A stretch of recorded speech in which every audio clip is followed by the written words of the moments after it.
অসংখ্য ধন্যবাদ। আজকে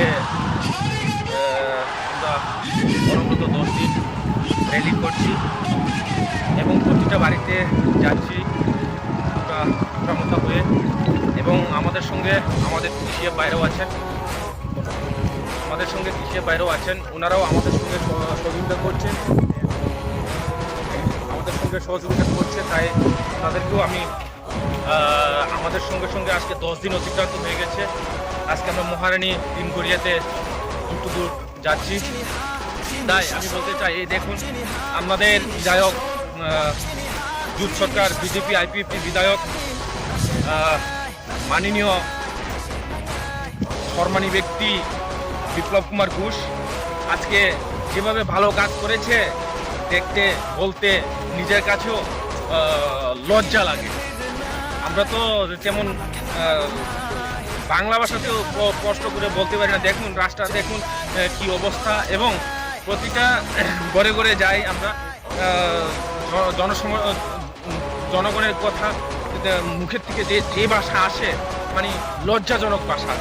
ওরা যে এই 5 বছর হতে যাচ্ছে, এই 5 বছরের মধ্যে কিছুই করতে পারে।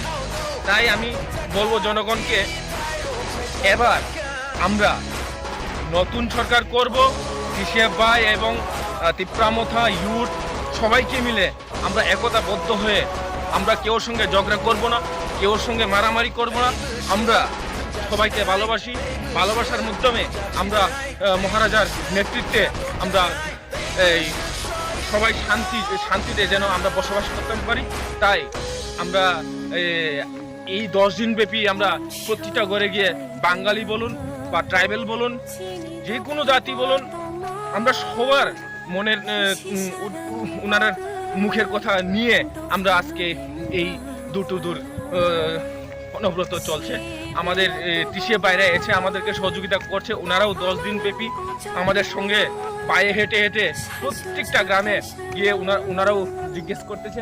তাই আমি বলবো সবাই যাতে একতাবদ্ধ হয়ে ভালোবাসা হাতে হাত মিলিয়ে আমরা যাতে শান্তি ফিরিয়ে আনতে পারি আমাদের রাজ্যের মধ্যে, এই আশা আকাঙ্ক্ষা রেখে আমি জনগণ কাছে আমি বলতে চাই, সবাই যাতে সব অংশের মানুষ যাতে আমরা হাতে হাত মিলিয়ে নতুন সরকার যাতে গঠন করতে পারি। তাই আপনারাও সহযোগিতা করেন, আমরাও করছি।